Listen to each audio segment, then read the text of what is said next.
Maman Esther, mon cœur est constamment brisé à l'église. Dans des assemblées, dans des rassemblements chrétiens. Mon cœur est constamment brisé. Il m'arrive de conduire de temps de prière. Quand on prie pour nos attentes, pour nos désirs, on est chaud, on prie avec ferveur, on crie, on gesticule, on saute, on chante, on danse. Parce que c'est pour nous-mêmes. Quand on prie pour le mariage, quelle ferveur, quelle ardeur. Quand on prie pour le travail, quand on prie pour que Dieu écrase nos ennemis. Aïe, aïe, aïe, aïe, aïe, aïe. Là, il y a même des formules de prière qu'on n'a jamais trouvées dans la Bible. Je prends ma mitraillette, je la charge pour le corps et je me mets à descendre les esprits mauvais. Il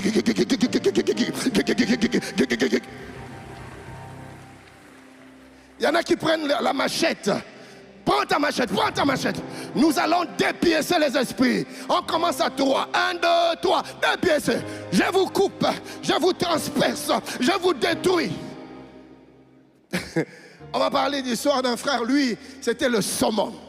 Lui, il se croyait au Vietnam pendant la guerre. En priant, il dit, maintenant, je prends mes bombes, je les active et je les jette. Bouh!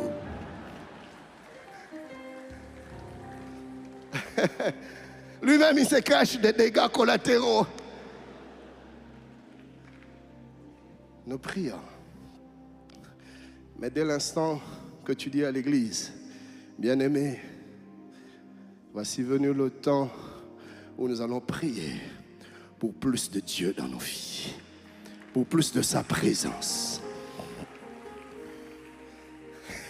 C'est bizarre. Là, la ferveur disparaît. C'est lui qui prie avec des gestes, qui jetait des bombes, il se met à murmurer. Jésus, Seigneur, ta présence.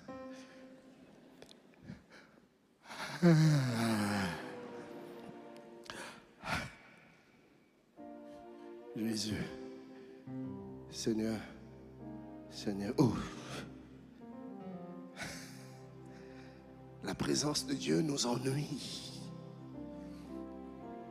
Comment voulez-vous que la gloire de Dieu soit manifeste au milieu de nous quand nous ne soupirons pas après la présence de Dieu? Comment voulez-vous que la puissance de Dieu soit pas... Écoutez, je vais vous dire une vérité. Je ne dis pas qu'il ne faut pas prier pour l'onction. Moi, je prie pour l'onction. Je ne dis pas qu'il ne faut pas prier pour la puissance. Je prie pour la puissance. Je ne dis pas qu'il ne faut pas prier pour le miracle. Je prie pour le miracle. Mais il y a des choses qui déclenchent la puissance même quand tu ne t'en rends pas compte. Il y a des choses qui déclenchent l'onction même quand tu... Il y a des choses qui déclenchent la manifestation de la gloire de Dieu même quand tu ne le sais pas. La Bible nous parle de Moïse. Vous connaissez l'histoire, vous êtes des lecteurs de la Bible, qui passe du temps dans la présence de Dieu.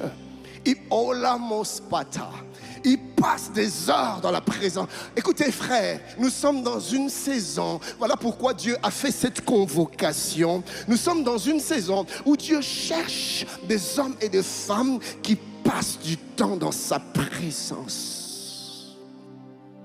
Pas pour demander le mariage, non. Parce qu'ils soupirent, parce qu'ils désirent, parce qu'ils veulent plus de Dieu, plus de Dieu, plus de Dieu, plus de communion avec Dieu, plus de proximité avec Dieu, plus d'attachement avec Dieu, plus de connexion avec Dieu, plus de plénitude de Dieu, plus de présence de Dieu. Abonnez avec la chaîne, commentez, partagez, like et puis invitez en famille.